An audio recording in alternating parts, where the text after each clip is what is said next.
লুটেরারা চলে গেছে ভয়ে, তো সেই লুটেরাদেরই ফিরত আসতে বলছেন। প্রথম কথা, মন্তব্যটা স্ববিরোধী।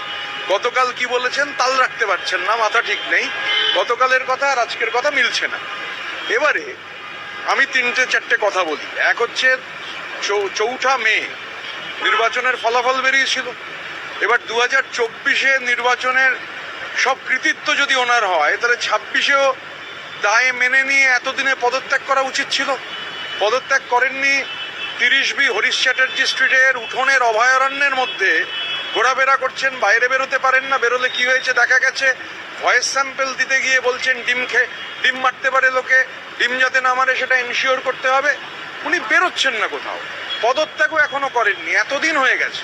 আর সব থেকে বড় কথা, 4 মে যখন ওখানে হচ্ছে স্ট্যান্ডিং ওভেশন নিয়েছিলেন, মানে যে ঔদত্তের এতটুকু যে কমেনি, স্ট্যান্ডিং ওভেশন যখন নিয়েছিলেন, 80 বছরের ওপরের যে এমএলএরা উঠে দাঁড়াতে হয়েছিল তাদের। আচ্ছা, আপনার পিসি বলেছে স্ট্যান্ডিং ওভেশন দিতে, আপনার তো উচিত ছিল। ন্যূনতম লজ্জা যে নেই তার প্রমাণ হচ্ছে তখন স্ট্যান্ডিং ওভেশনটা নিয়েছিলেন।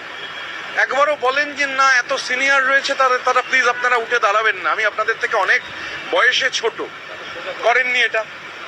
তারপরে হচ্ছে আমরা এটা জানতে চাইতো যে একটা grassroot level party, so called private limited company, এখন কার শেয়ার কত, মানে পিসির শেয়ার কত, ওনার শেয়ার কত আমরা জানি না, টেক ওভার হয়েছে কিনা তাও জানি না।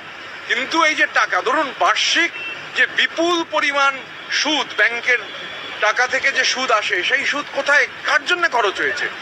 সেই সুদ কি সাধারণ কর্মীরা হচ্ছে তাদের জন্য খরচ হয়েছে? এমনি একটা 4 টাকার, প্রতি 4 টাকা স্পেন্ডিংয়ের 1 টাকা ওনার আকাশ ভ্রমণের জন্য ব্যবহার হয়েছে।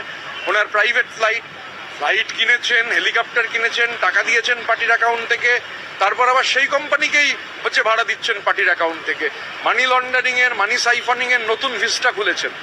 তো এটা তো আমরা জানতে চাই, আমাদের তো জানাতে হবে যে এই টাকা কীভাবে হচ্ছে খরচ হলো, কার জন্যে খরচ হলো। ন্যূনতম লজ্জা থাকলে অবিলম্বে হচ্ছে পদত্যাগ করুন।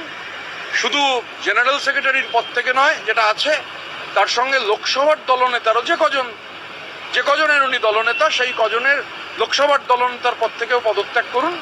এটা মানে ন্যূনতম যদি কোনো ইন্টিগ্রিটি থাকে, এটা ওনার করা উচিত, কোনো কথা না বলে, ভাষণ না দিয়ে।